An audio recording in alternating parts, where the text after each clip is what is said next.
I'm here as a proud American, a proud Democrat, a proud mother, and tonight in particular, a very, very proud daughter.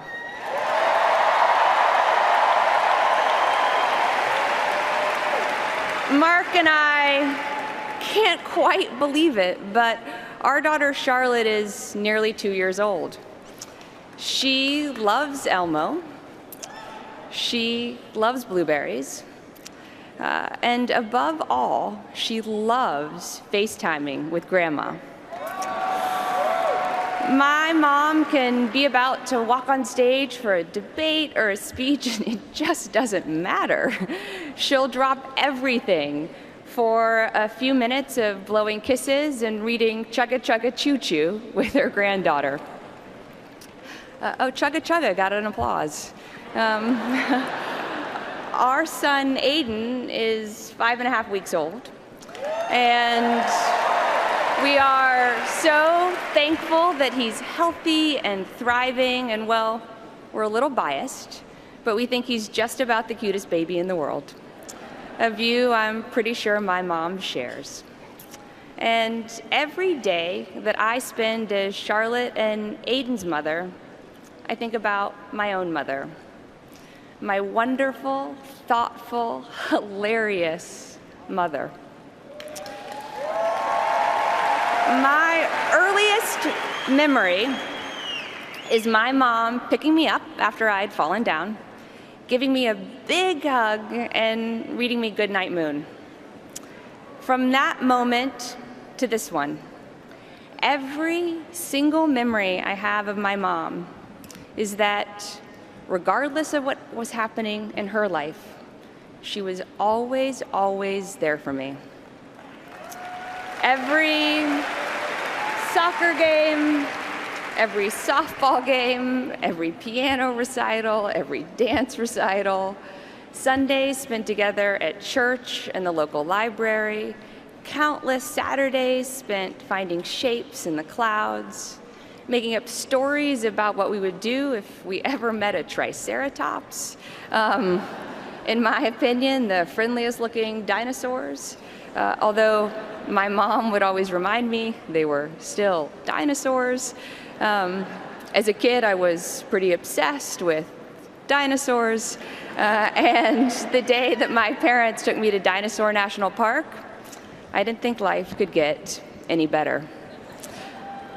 Whenever my mom was away for work, which thankfully didn't happen very often, she left notes for me to open every day she was gone, all stacked neatly together in a special drawer with a date on the front of each one so I would know which note to open on which day.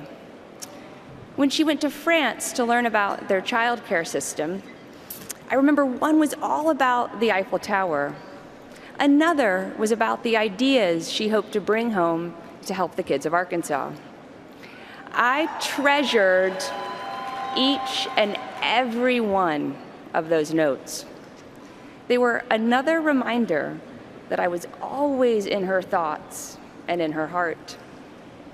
Growing up, conversations around the dinner table always started with what I'd learned in school that day. I remember one week talking incessantly about a book that had captured my imagination, A Wrinkle in Time. Only after my parents had listened to me would they then talk about what they were working on: education, healthcare, what was consuming their days and keeping them up at night.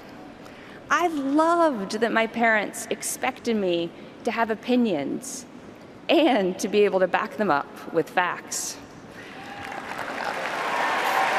I never once doubted that my parents cared about my thoughts and my ideas.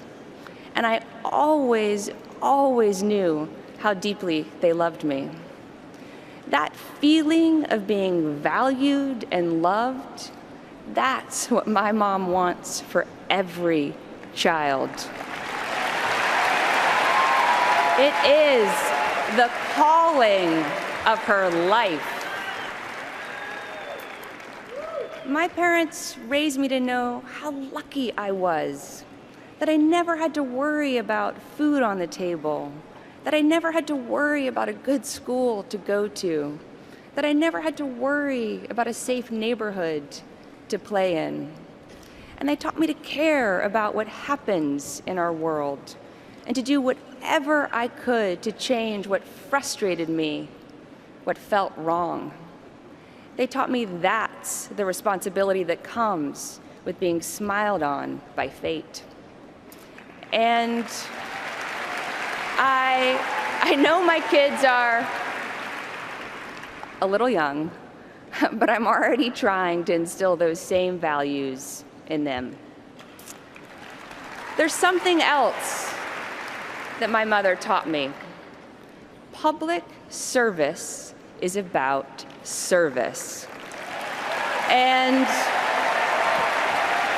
as her daughter, I've had a special window into how she serves. I've seen her holding the hands of mothers, worried about how they'll feed their kids, worried about how they'll get them the health care they need. I've seen my mother promising to do everything she could to help. I've seen her right after those conversations getting straight to work, figuring out what she could do, who she could call, how fast she could get results. She always feels like there isn't a moment to lose because she knows that for that mother, for that family, there isn't. And I've also seen her at the low points, like the summer of 1994.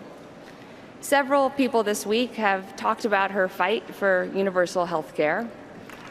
I saw it up close. It was bruising. It was exhausting. She fought her heart out, and as all of you know, she lost. For me, then 14 years old, it was pretty tough to watch. But my mom, she was amazing. She took a little time to replenish her spirits. Family movie nights definitely helped. Dad, as all of you now know, liked Police Academy. My mom and I loved Pride and Prejudice. And then she just got right back to work because she believed she could still make a difference for kids. People ask me all the time, how does she do it? How does she keep going amid the sound and the fury of politics? Here's how. It's because she never, ever forgets who she's fighting for.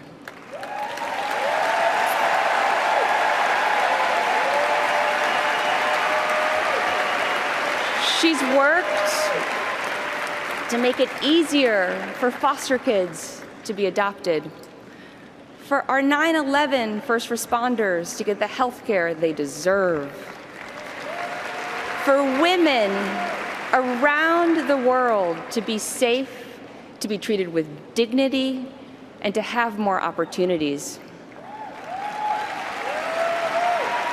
Fights like these, they're what keep my mother going. They grab her heart and her conscience, and they never, ever let go. That's who my mom is. She's a listener and a doer. She's a woman driven by compassion, by faith, by a fierce sense of justice, and a heart full of love. So this November, I'm voting for a woman who is my role model as a mother and as an advocate. A woman who has spent her entire life fighting for families and children.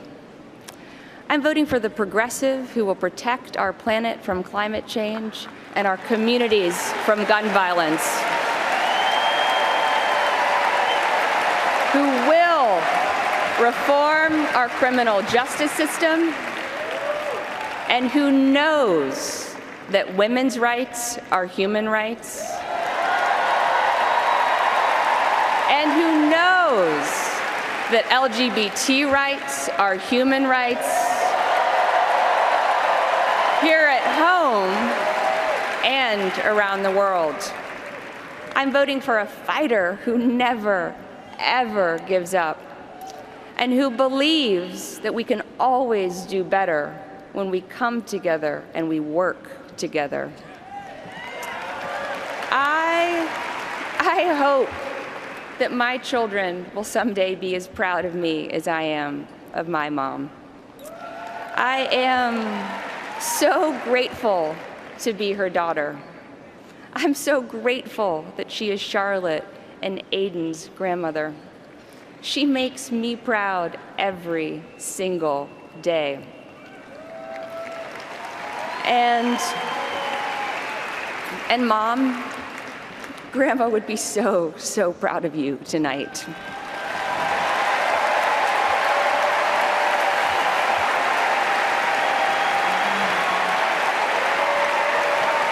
To everyone watching here and at home, I know with all my heart that my mother will make us proud as our next president. This is the story of my mother, Hillary Clinton.